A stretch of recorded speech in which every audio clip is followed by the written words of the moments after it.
Intro editor.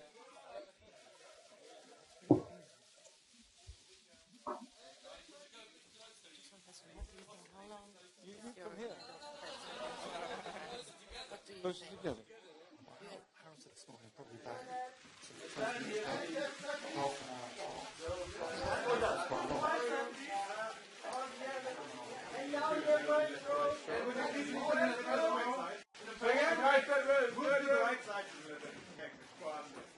half an hour. We're going this way. But keep that close, please. Guys, third row, once more. Over here, please. Please, Everybody here. Guys, third row, once more. Maybe ask everybody. First row, please. Stand here. First row. This is the girl from Norway. This year. This is the photographer from Norway. Please. Guys, third row, once more. We're very pleased.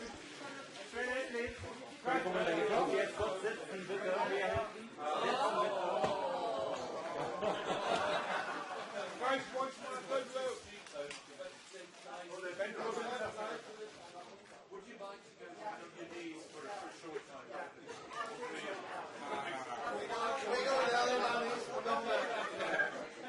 Guys, once more, We need a better incentive.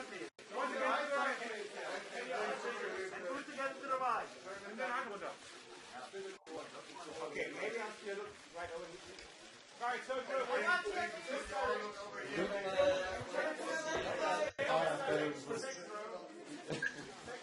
We'll be there. Guys, to your right, third row. all together to the right, great.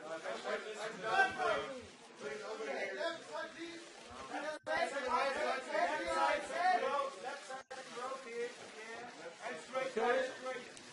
All together to the right, please. Guys, We're now blind, officially blind. guys, last time to your right, to your right. Sorry, man. Oh, yeah.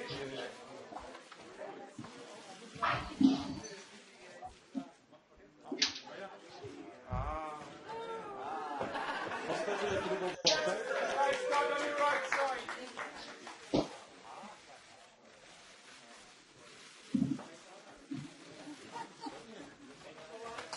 Right side, guys. Excellency, could you please wear his sunglasses?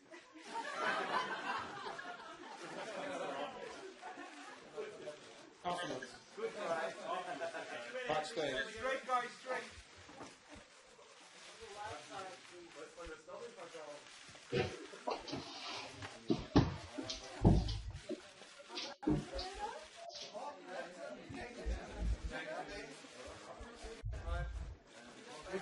Thank you.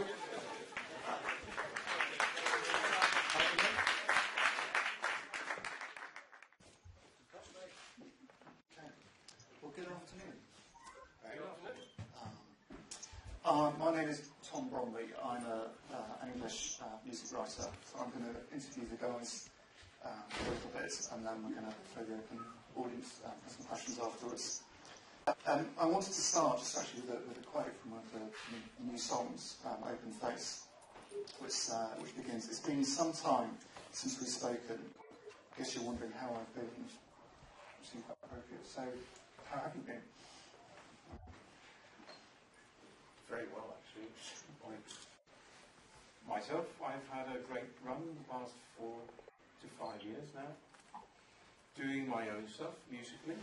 That's been my focus, and it's partly because of it allowing me to do that I feel very comfortable about going back in with Paul and Matt for a very concise sort of focused setup.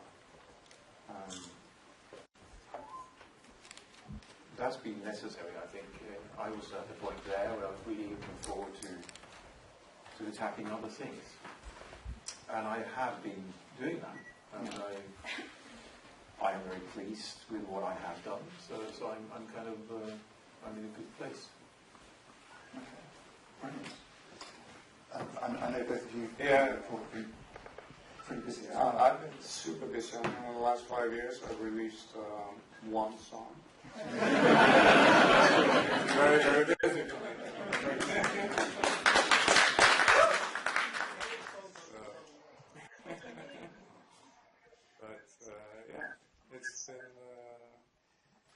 written a few, no? Yeah, I have, yeah, that's true. But I kind of keep them, it's sort of, I think we sort of run ourselves through the ringer when we get together, that, we always need to step back, and, every time we step back, it seems like our band gets sort of, that's when we really get, it seems to do our career a lot of good. So we just have, by necessity, we have to go away to get bigger. That's just the way it is. We'll soon be gone again. Yeah.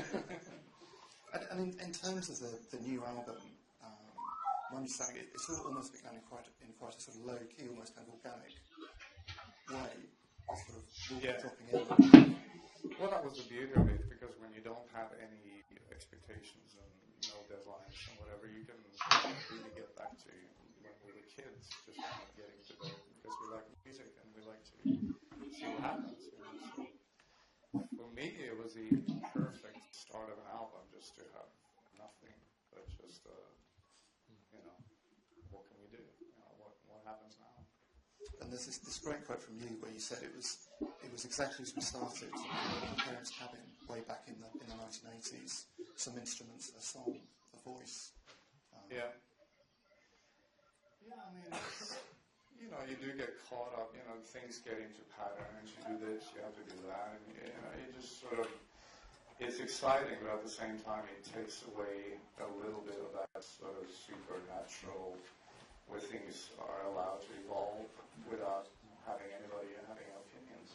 Yeah. So it's nice to get away from that. And Magda, there's this quote from you in the press release where you said once in a while a song would come up that I felt could have been perfect for AHA if you were doing a different kind of musical project. But was AHA always in the back of your mind, or did something just come up as you're working? Or how did it work? Well, I wouldn't say it was always on my mind, but I would be working with young new artists and kind of enjoying some of that energy that Paul was describing, going in with someone without a lot of luggage and just a lot of passion for making music. And then I would be writing with people or alone, and then all of a sudden you sort of find yourself thinking, well, that sounds a bit like an AHA song. Strangely enough, and then and that's for me. I mean, I didn't expect to sit here today. Yesterday you did. Yesterday I expected to be here today. But for me the real pleasure has been to come back into thinking about writing something with AHA in mind, which is something I haven't done for the last 5 years. Doing other things. That was a real pleasure, and I realized it changed how it affected my creativity. It changed how I thought about the material, and that was a surprise welcome. I mean, all of you have said in different bits just how much you actually enjoyed working on the new material. We have to say that. That's yeah. the compliment. But Paul, you said that it's the only way you can do it, because we do have the freedom to do other things, and those other things are essential, or I think important and valid, and they've kind of become a staple for the band as well. I mean, I think the fact that we have been on and off and decided to walk away and then walking back on, but all the stuff that we've done outside has really affected the band's legacy in many ways, and are being incorporated in that. And has that other work affected how you make music and how you record with AHA? And influence that? it's a dynamic interaction between being out of it, outside of it, looking in, when I think. And you don't look in, you start looking in because you find yourself all of a sudden responding to something. And then you start to think and you see, what are there, how would that be now? It has to come from inside, all of these things, no matter what you do, whether I record on my own. But these two guys here, I mean, if I was never part of AHA, and was just me the way I am with my connection to music and my abilities or whatever. Magda and Bob are one of the two people I would really like to work with. I'm not so sure about the third guy. But and when it comes to the third guy, I would probably try and outshine him. So, you know, it's a great opportunity when it is allowed to happen naturally. Yeah.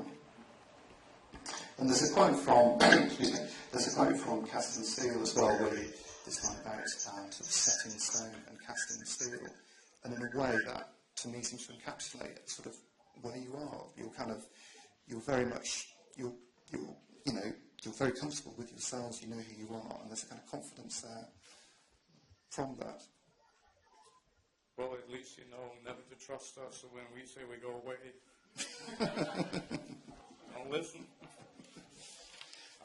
But jokes aside, we did go away, and if that wasn't a genuine thing and lived properly in a way, then it would never work. I think these things are quite simple. The mechanisms behind how these things work. It has to be real.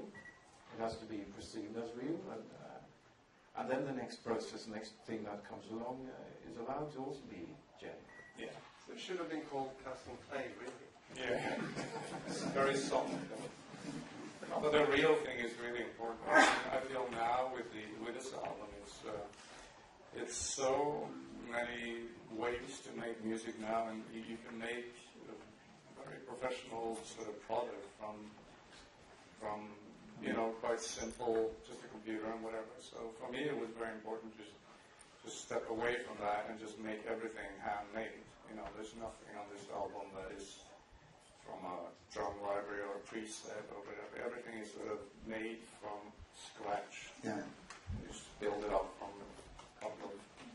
And it's got a very warm, kind of humane feel, the songs as well, I think, as a result of that. That's just who we are, man. I was going to ask about Alan Tarney, who I think has been involved in some of that. Yeah. How did that come about? I just, it's so long since we've had he did the first 3 albums, and I just always felt that he really understood our thing, the last thing, we did a show in Albert Hall, and I invited him for that, and he came to my, he sat in the same next to my parents, and he said, "Oh, I'm the one that used to quarrel with in the 80s," So he has that sort of, he knows us before we were sort of us. Yeah. So it's kind of cool to go back to him, and you can sort of set back the time and make it a little more naive again. It's all about just the song and how the whole thing, how that chorus hits and how Morten sang it. He's a very sort of old school, but a lot of knowledge about music. He's just got that sort of no nonsense feel that I like, I respect a lot. So it's been great to be in contact with him again. I hope he can be part of the album. Right. It may be worth interjecting that Paul is the one who's been working with Alan, and we've worked in very different ways, which is not something that's new to us. I mean, we have made quite a few albums like this where we are based in different places, working on our own material, and but with a-ha as the kind of overriding factor. I think the main difference now is that Morten, through his work over the last few years, has found the center for his creativity mainly in Stockholm, I would say.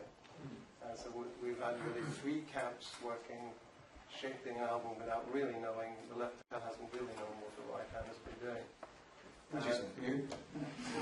Which isn't new, but which is, I think, been embraced slightly differently this time. Yeah. And, The Swedish people is problematic. Very close to home. so I think I watch it. I think there are colors and differences on this album that may not necessarily fall into that warm handmade version. I'm certainly have to own up to using some presets and drum machines on this one. But I think to a certain degree, it's the type of album we can make at this point. I don't think any of us, for all the romances, harking back to the beginnings, I think part of the reality is that we live very different and very separate lives. But AHA is a legacy that we have together, is a common fate. And we can run as far away from it as we want to, but it's always there. Every day you're reminded of it. And for myself, certainly, when we disbanded in 2010, that was a majority decision to walk away. And all of a sudden, over the last couple of years, I found myself in a situation where the majority wanted to do something else. And that was a very different situation for me to think about and to relate to than deciding as a majority decision to end it. So, without totally turning your life around, you sort of have to incorporate the whole history and make it work and make music that is meaningful to hopefully more than us. Definitely. I was going to ask as well. Just a little comment to that, because as you may understand, the album Cast and Steel is being rolled in today as we speak. We don't know exactly how it's going to turn out either. There's a lot of songs to look into, and productions and directions to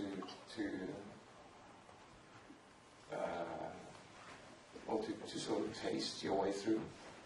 So it's very much still in the mold, but it's also taking shape. So we know partly we know very well what we're sitting on, but we also we're curious as to where it's going to land. I was going to ask about the fact that so many bands who became successful at the same time as you, these days they're essentially kind of heritage acts. They're kind of living off kind of past glories, and AHA, one of those very, very few bands who are still writing new material that's been hugely successful, both kind of critically and commercially. And Foot of the Mountain was one of the most kind of successful albums of your career. And I was wondering, why do you think that is? What is it about the quality of your songwriting that seems to endure in a way that so many other acts kind of fall down? I think we're hard-nosed enough as characters. I think we're still doing this because there is magic to music if you hold on to that and know that and not get fazed by everything else that this industry and business is full of. And those are the things that wear you out. But the music itself doesn't. All three of us are pretty hard-nosed about what we want to do. And there's also a particular trait, I think, in the band that every time we start entertaining the idea of doing anything together, it's always based on the fact that we get excited about new material.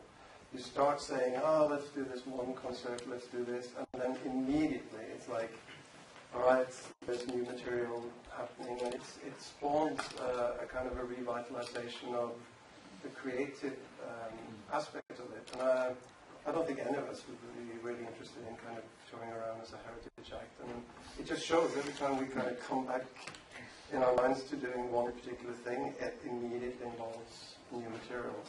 Has done every time we've taken a break and decided to come back.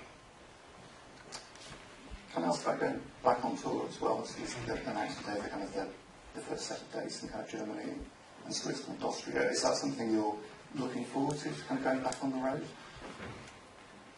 Absolutely. Well, we had a career of 30 years without sex and drugs, and if you take rock and roll away, there's very little left. Unless we start to change.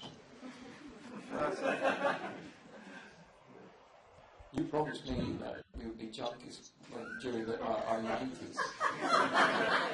We still have a few years to work on that. It's coming closer. I got to watch for It's obviously early days to think about what you played. I was wondering, the last time around you played sort of, a sort of greatest hits kind of set, whereas this time around it seems there's quite an opportunity to do pretty much whatever you wanted to do. I'm really hoping we can introduce a lot of the new stuff into the set. You know, but it's always, you know, we release maybe 30 singles, so if you're going to play them all, that's the whole, you know, so we have to sort of carve space for the new stuff as well. But I think it's super important. And there are all songs you think, like, you know, we haven't played this for so long, it'd be nice to kind of get that out. that's thing. Yeah, it becomes a puzzle.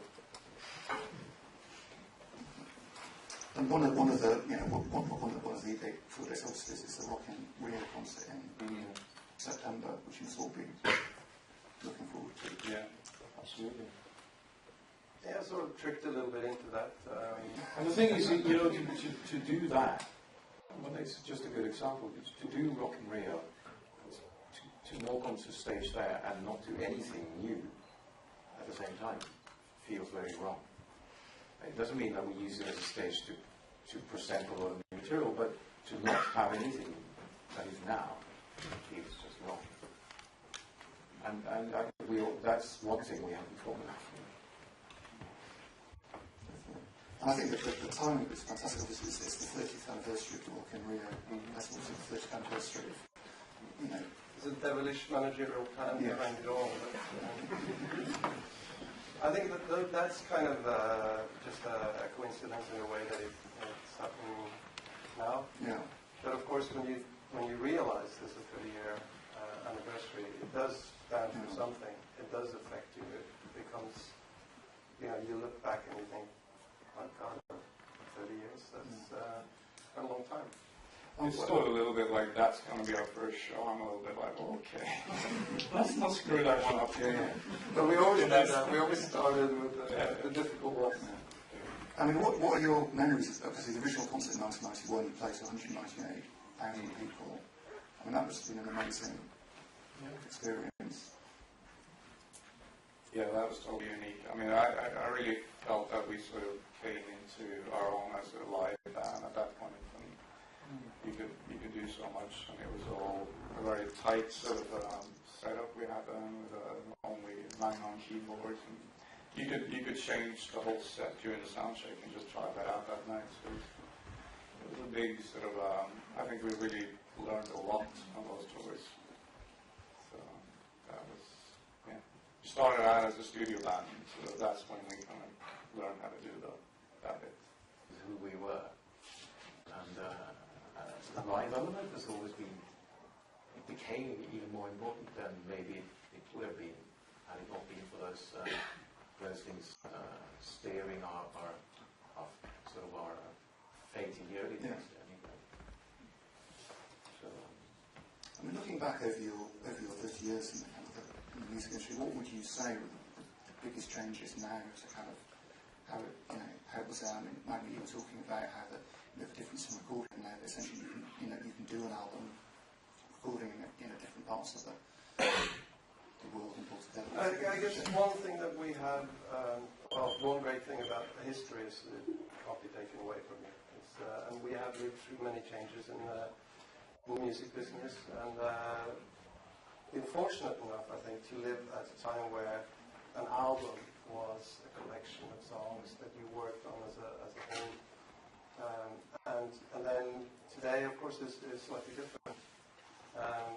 But I think just the fact that we've gone through so many years and so many changes has given us our particular perspective. It's given us our way of approaching.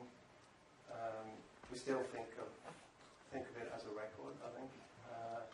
We're aware that singles are the ones that get the attention, but we always put just as much passion into all the tracks that they're all meaningful. You all champion the ones that don't get the attention, and I think that there's not that many bands active today who's kind of lived through that whole paradigm change. Whether we can make use of the new way things are working is for other people to decide. But I think it's been a hell of a ride, and I wouldn't trade it. Well, it's great to have all three of you back now. So, the songs I've heard so far are fantastic, and everyone looking forward to kind of the whole album when it comes out in September. I think those are my... Make sure you pause that. I think we've got time for a few questions. Maybe not. Come on, boss. So who's going to think? Hello. Hi, my name is Megan Lee. I'm from Deutsche Welle Television. Can you hear me? If you speak up, yeah. Okay. I just have a question about the venue, Berlin, that you've chosen to make this latest announcement, and also it seems your concert dates are focused here in Germany. Why is that? Well, we've been signed to Germany in our latest albums. And, you know, Berlin has always been a city that we felt strongly about, certainly one of my favorite cities. And of course, we realized we've been here before in this building, so maybe this is like the staple from here on. It's whenever we end or begin, we do it in Berlin and we do it here. I mean, this is the first part of the tour we're announcing, so it will be added onto this different territories. I think the first tour we're doing is in South America.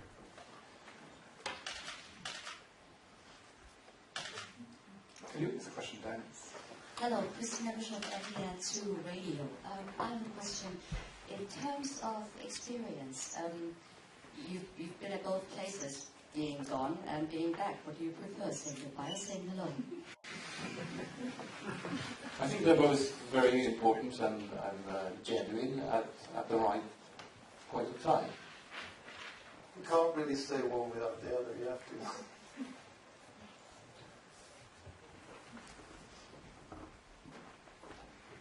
Hello. Wyndham Wallace Classic Pop in the UK.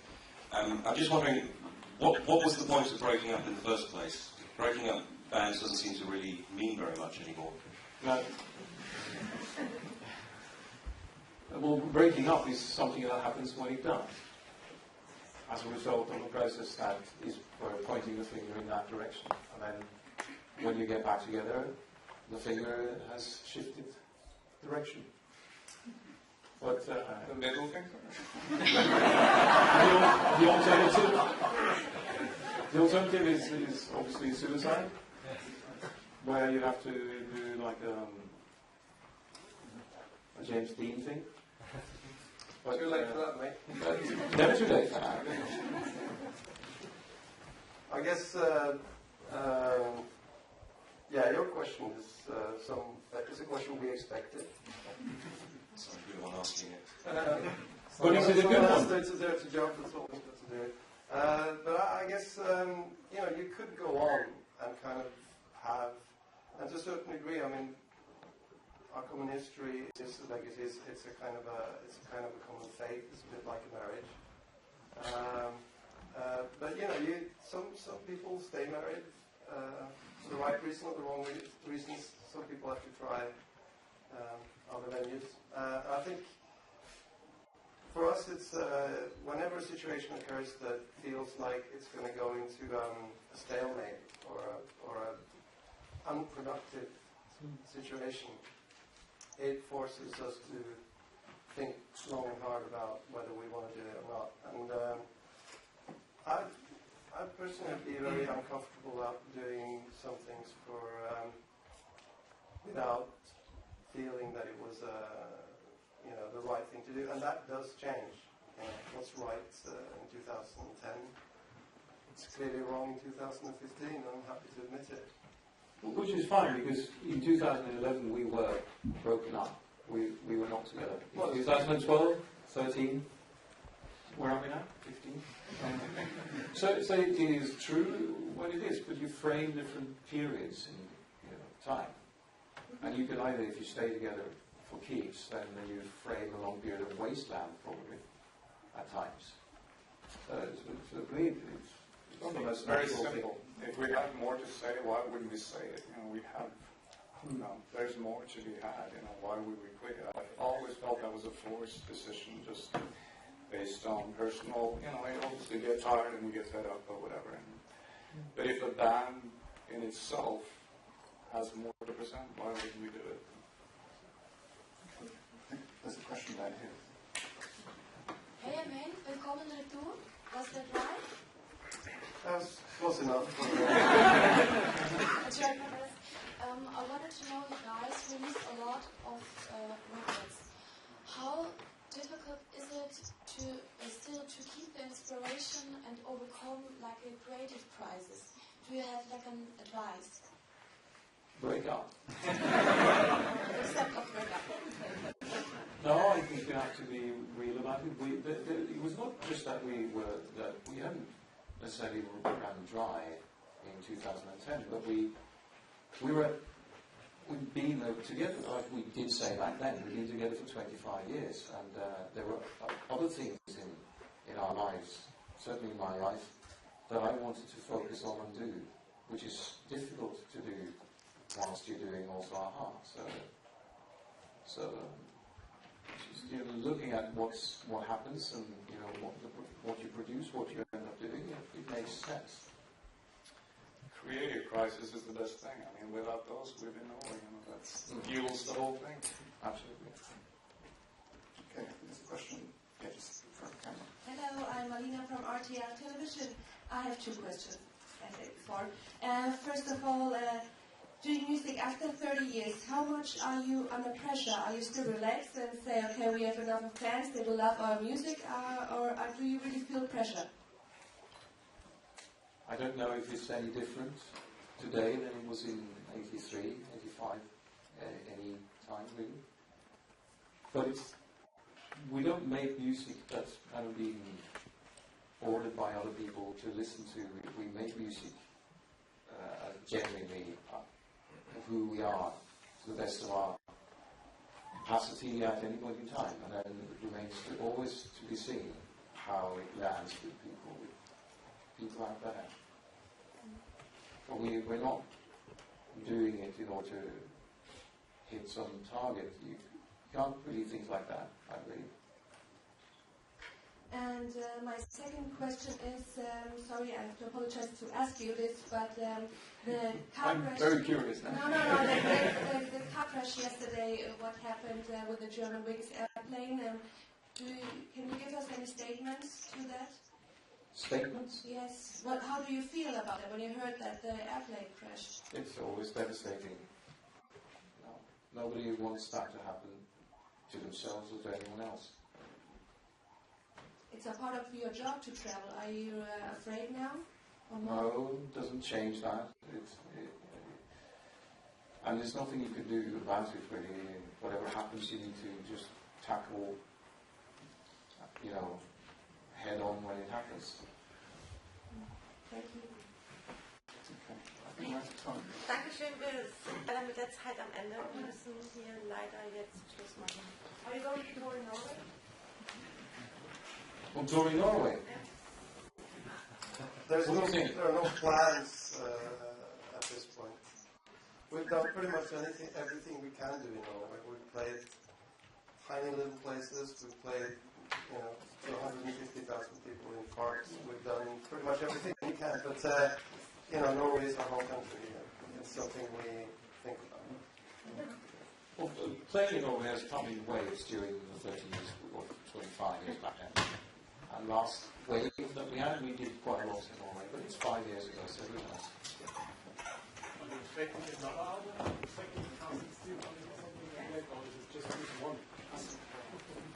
Let's take one baby step at a time, shall we?